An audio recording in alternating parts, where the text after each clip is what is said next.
Action, guys. Monday night, you know what that means? 8 p.m. every Monday night. Novak News. Yes. Tonight you have Mr. Mark Novak. Hi, everybody. And his better half. Yes. All right, so guys, tonight we have a very exciting night for you. We did a conference on Thursday for Mr. Lee Woodward, didn't we, Mark? We did. That was fun. Leadership conference, amazing. That to was some of the fun. top agents in the country. Mark and I were asked to talk there. And a lot of agents were coming up and saying, how did you guys start? And it dawned on us that we don't really talk about the story of the evolution of Novak Properties. So we're going to give it to you guys tonight. Yep, that's what we're going to do, aren't we? Yep. And what a long, wow. You know what's funny? Wow. So it's been 20 years, right, that we've been running Novak Properties now. Yeah. It's gone past in the blink of an eyelid, hasn't it? Nuts. Absolutely It's nuts. crazy. 20 years ago. And being independent back then was a little bit bold. It was. Now there's a lot more independence out there, hey? Well, it's just, it's a new thing now. The last 12 months, we've seen a lot more people pull away from a lot of the bigger corporations. I know LJ Hooker's one of them, and there's all these different arms where people are allowed to have individuality. That's a massive thing now. Yeah. But when we started 20 years ago, it wasn't. It was esoterical. It was very left of centre. It wasn't something that was done in the industry. Well, DY had 17 agents and all the franchises were gone. So we actually couldn't take. We made approaches at that time. I think it was Bell and I think it was McGrath. Bell and McGrath. Yeah. And then we were like, nah, at the time. And your brother said, what for?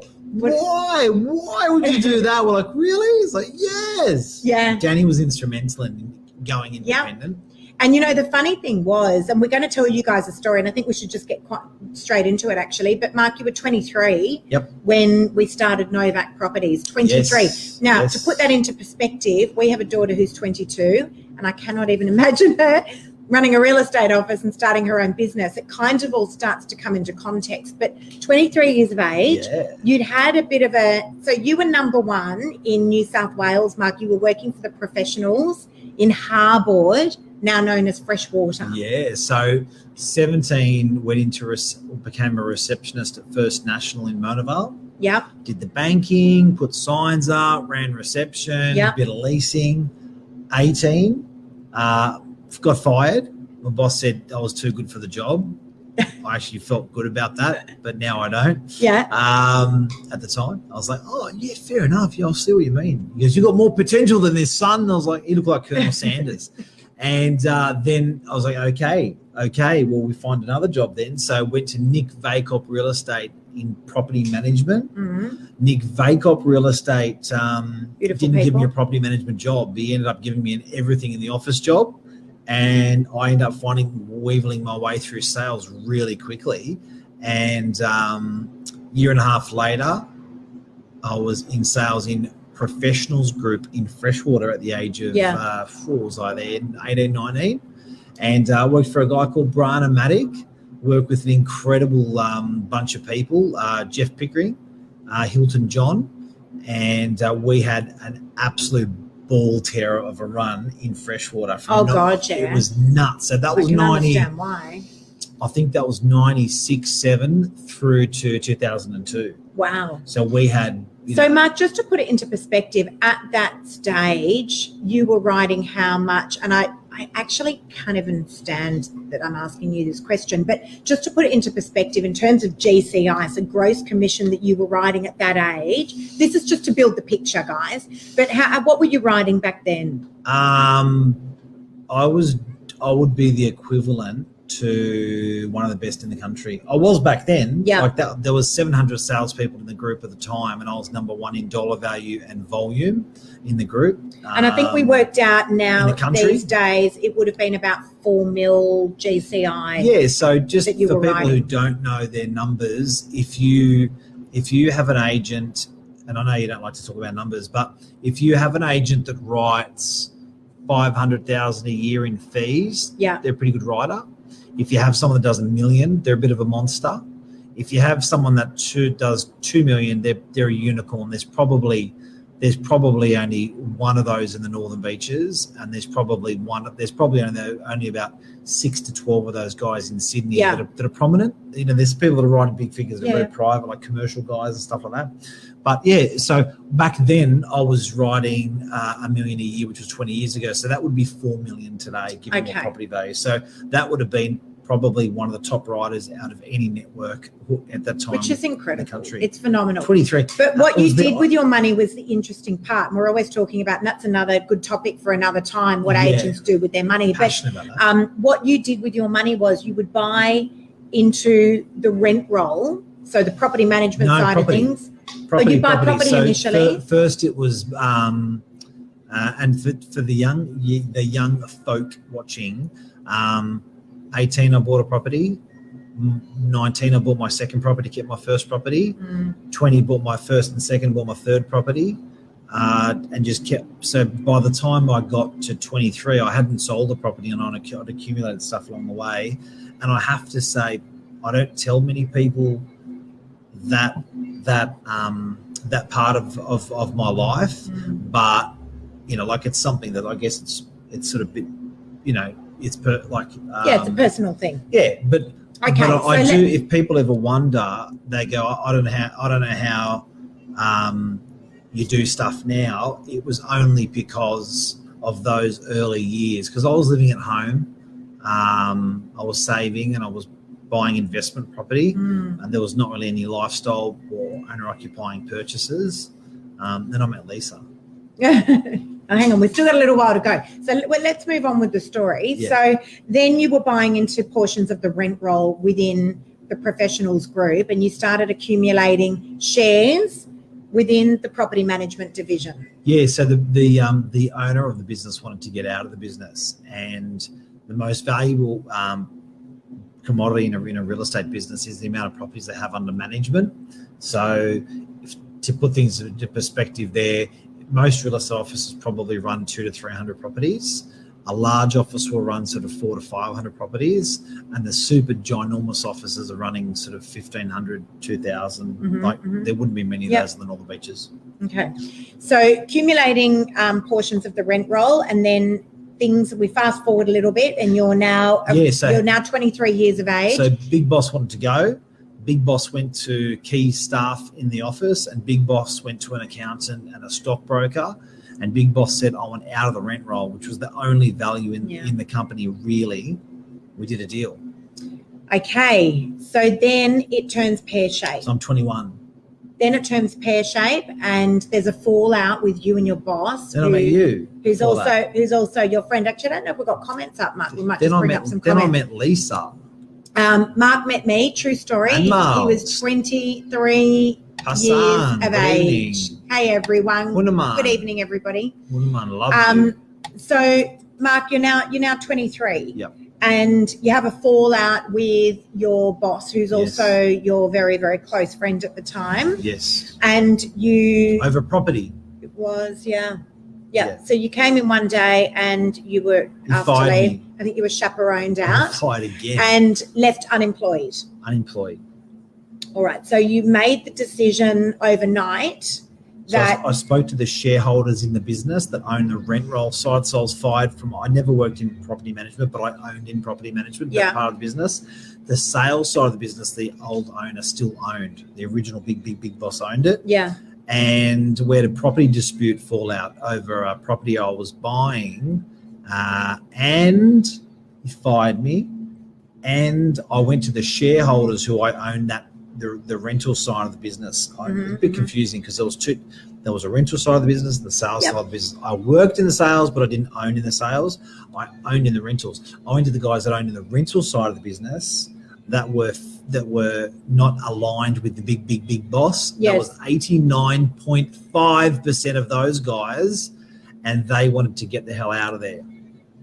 Okay, so then within a 48-hour period, a decision is made that the rentals side of the business is going to be pulled away from the professionals, rightfully so and legally so, and we are going to open our own real estate agency.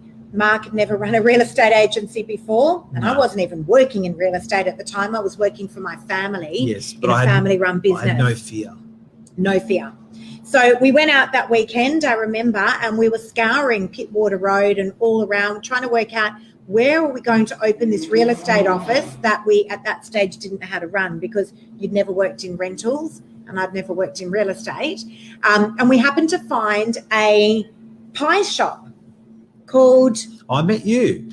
Yeah, I know, but we don't need to go through all of that. That's a beautiful part of my life. So that was 2000. I met Lise. Yeah. And strapping young Serbian man of the Northern Beaches and Eastern Suburb blondie chick. Yeah. And we met around about the Olympics. Yep. True story. We sort of hung out together for a couple of years. True story. So we then find a shop front, and it's the old Shakespeare's Pies. For any of you guys that are watching that know where that is, Pittwater Road, DY, amazing location. It was right in front of traffic lights. Memories. So all the traffic that come through Pittwater Road, and that's a massively busy thoroughfare, had to stop at these traffic lights. But the funny thing was, it was a pie shop, and of course, we had just made this overnight decision that we were going to open our own real estate agency. All this happened within 10 days, 7 days. So from getting fired to swinging the doors open, the office was about 7 to 9 days. Yeah. We had no money to. We weren't expecting to open a business, but we had no money to do that at the time. I was spent because I actually owned, of that rent roll, I owned 51%. I'd spent all my money there and spent all my money on property, and was spent. But fortunately, one of the shareholders was a stockbroker, and one of the shareholders was a successful local accountant who had cash. So they helped us out to be able to move into these premises, but we didn't have enough money to be able to renovate them. So we had contacted all the property managers the night before we were moving office to say, guys, don't go to Freshwater or Harbord, the professionals. Your new office, surprise, is going to be in Pittwater Road, DY, and it's called the Novak Agency, which is what we called it back then. Yeah. We decided that would be a great name. We didn't, even back then, Mark, 20 years ago, we definitely knew that we didn't want to look or feel like a real estate agency. That was one thing that we definitely knew. Okay. And that was a big part of why we actually didn't go with one of the big brands, because we just knew at that stage then, 20 years ago, guys, that we just couldn't conform. And I didn't tell my dad. Oh, that you were opening the real estate office, that's right. Because Dad would throw the handbrake up, so I didn't. We thought we'd leave it as a surprise. Didn't tell Dad. Yeah. So we opened the doors on Monday. The property managers turn up very confused. The office still looks and smells like a pie shop, and it had the waft of kebabs coming in from next door, because we thought it was a good idea to rip the cool room out. We swept out the old office. And absolutely stank. But we did have chairs and tables. So all the staff that came with us, Lisa's referring to the property management staff, there was keys, there was computers, there was phone systems. On the Saturday night, we went to the old premises at 6:30 and took all of our belongings. So we wiped out a real estate agency in Freshwater that we owned, and we moved that real estate agency with an 89.5% vote. We moved that to DY and into the shop. And so we called that the Novak Agency. So we had this great whopping big rent roll, which was an amazing start. I mean, any of you agents that are on the show now will know that that's the lucrative part of the business. So it was a great head start. But, you know, Mark was 23. We were young. We had no idea how to run a business. So we called over the property managers to come from the old agency. This is your new home now, guys. Report there. And swung the doors open at 8:30, and by 9 o'clock, they'd all left because your ex-boss. Yeah. So that night at about. So I remember there was this fax machine. Yeah. We used to put yellow paper in the fax machine, and everyone was in there during the day. We're explaining what, why, what, when, where happened, and the landlords are going bananas. They're going, "Where's my property been taken?" And the old guy who didn't own any of the company when people rung the old phone number, the old owner, Brana, said, they've taken it, they've stolen the company. So all these people walking into the office going bananas, going, you deliver our keys back to Freshwater. We're going, no, we bought the company. Here's the sales contract from 2 years ago. So it was this big arm wrestle. And then what actually happened was he poached all those staff and said, mate, I'm going to shut these guys down within 24 hours, 7 days, resign. I'll give you a cash upfront payment. So that night at 5:30, 6 o'clock, after everyone finished at Novak at 5:30, they all went to the old bosses from 2 years prior place. They all signed a resignation. It was all filled out. And we received like 9 resignations at once. Yeah. So what do? We called Julia Ross personnel and said, we need 4 temps in here, and we need them here tomorrow. We need them here indefinitely. So we ended up getting all these temps in, and we said, all you guys have got to do is answer the phones. But the funny thing is we didn't even have a phone system, and nor could we afford one. So we decided it'd be a good idea to get a mobile phone and divert it to other mobile phones in the office. And so that's kind of how it all started. We were literally flying by the seat of our pants. And then I remember 4 weeks in, Mark, you got your first listing. Yep. You got your first listing. And it was Jeff Ryan. and then Mark Corrie bought Jeff Ryan's unit. Very interesting. First sale. And then we were kind of off and running from there. So then we started recruiting salespeople. And the agency, even back then, guys, I think it's important to reiterate that there was 20 years ago to open a real estate agency, first of all, at the age of 23, we were kids. And you weren't really working in the company, though. Not at that stage, no. I was embedded in my parents, Lisa, in my family business. You work in the family business. Yeah. You were certainly every night, so we were sort of boyfriend and girlfriend. Every night, Lisa was the confidant. So, and your dad. Yeah. And your mum. Yeah. Amazing business people, and Danny, like everyone was giving really good advice. Absolutely, without a doubt, people were supportive. But what was interesting was we even though we didn't have a lot of money for nice furniture and stuff like that, we always knew that we just did not want to look like your typical real estate office. We wanted to be able to nurture these human relationships, and so we never had the office where we had. Back then, 20 years ago, a lot of real estate agencies, every real estate agency, still had the photos of the properties on the windows. People would come, they'd have a look in the window and they'd walk in and inquire. And we decided that we weren't going to do that. We had the coffee machine in the reception area. Yep. The reception area, even when we couldn't afford it, still looked awesome. And off we went. So, brick by brick, like it was genuinely hand to mouth. A long time. People say, after a year or, after 3 years or, after 5 years. Yeah. And I just remember like running cash flows, like I reckon it was 10 years. Yeah. Before it was before you're running the business quarter to quarter. Like, but before then, like the first, it was really challenging. So to anyone setting up their business, but don't like, I'm not saying to make people feel sorry, but I'm just saying it was don't feel bad, because that first genuinely we were paying bills and mortgages and we were still traveling and stuff like that, but it was really tight. I reckon probably definitely 5 years, probably 10. When it was scary. So people setting up new people business, often look at maybe our business now or any other business and think that it all just happened like that, and that you've just been they were lucky, or it's been 20 years, and often people don't see what's under the iceberg, all the hard work that's gone into it. And the gambles and the risks that we took. I mean, at 23, Mark, to be able to go out on a limb and have the guts to be able to do that and be different and be an independent and not be led by anyone. There's a lot of security in going with one of these larger brands like a Bell or like a McGrath. At that time particularly, I think realestate.com.au helped us a lot, didn't it?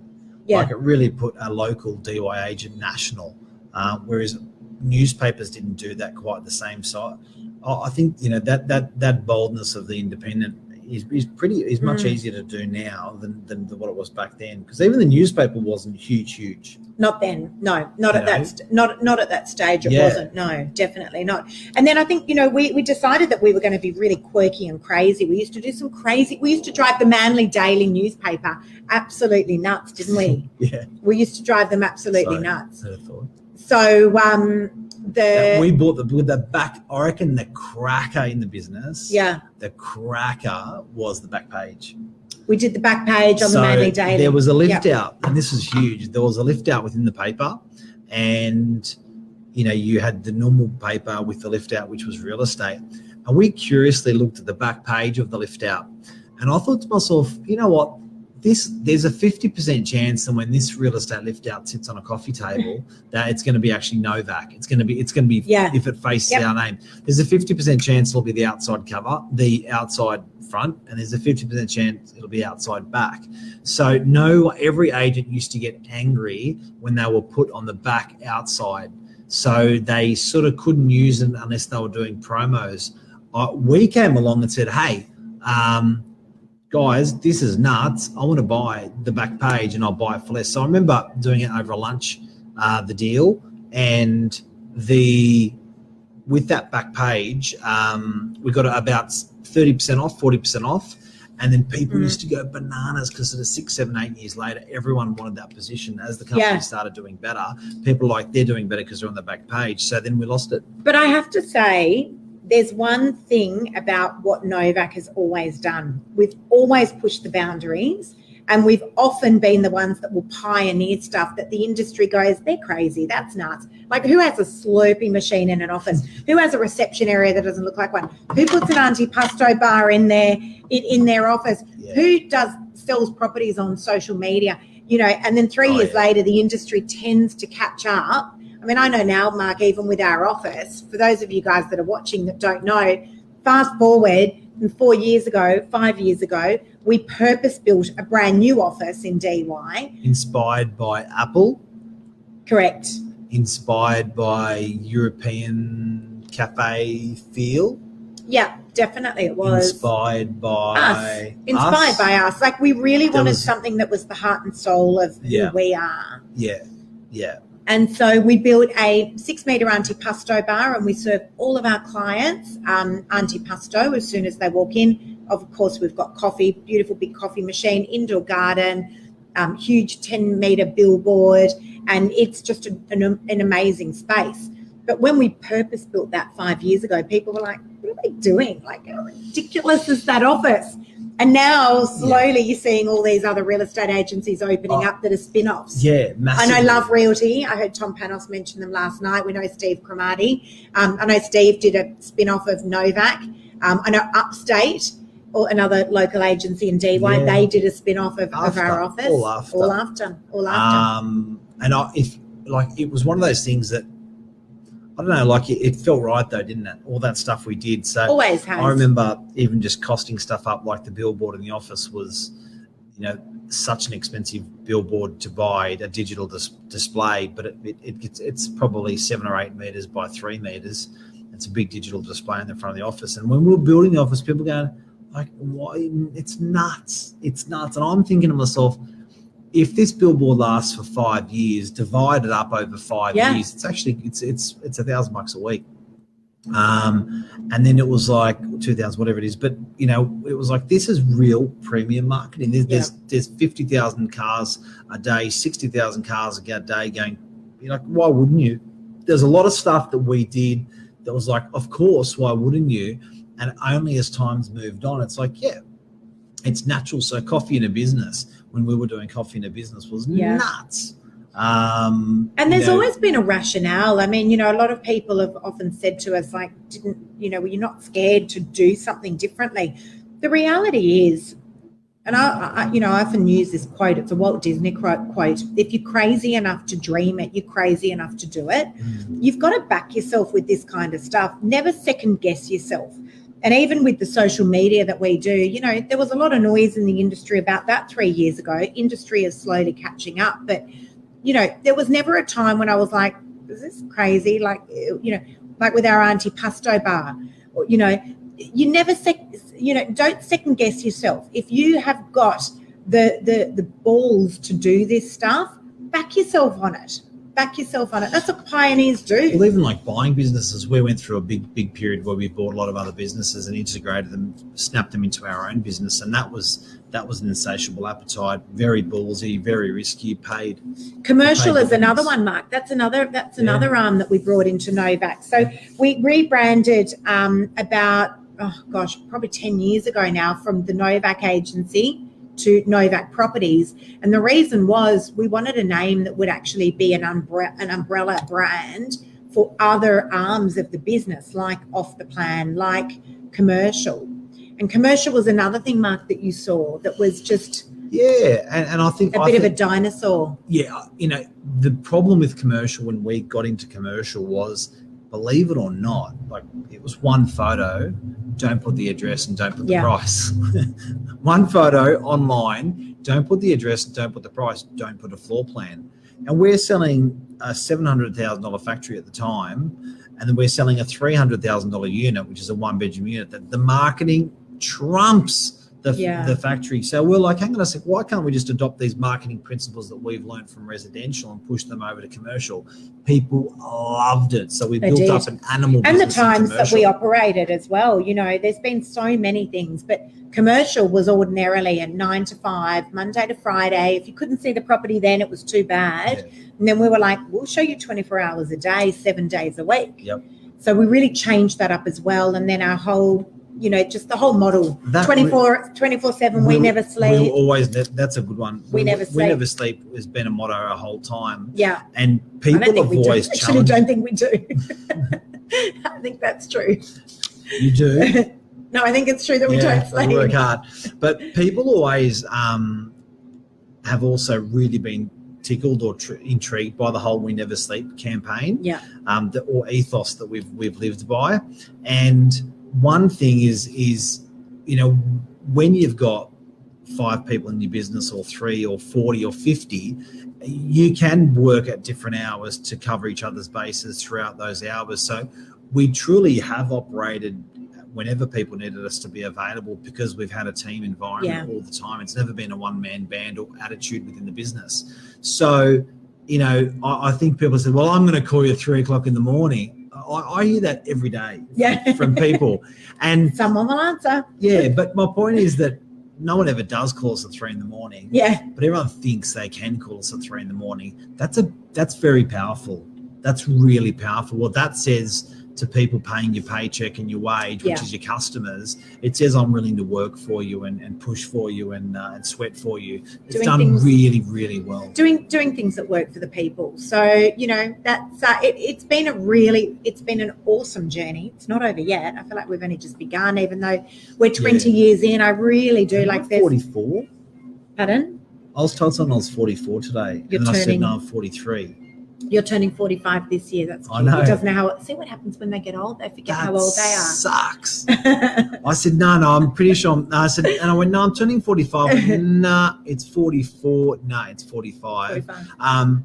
We're so I feel like the next certainly it's I feel like we're only just starting. Yeah, I really do. Yeah. But we're starting on a with beautiful people in the business, and something that I love most about what I personally do is the people, past, present, and future. Like the amount of people that we've got to help, and the amount of people that have helped us.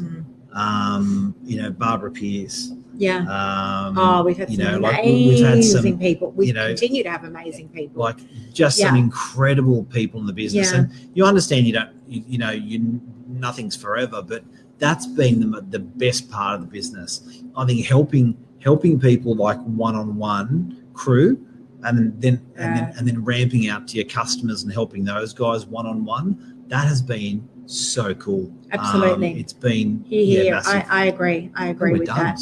Anyone got any questions? All right. That's it, guys. So we just wanted to really share with you a little bit of Novak journey. We do get asked a lot, and I feel like we just don't document it enough.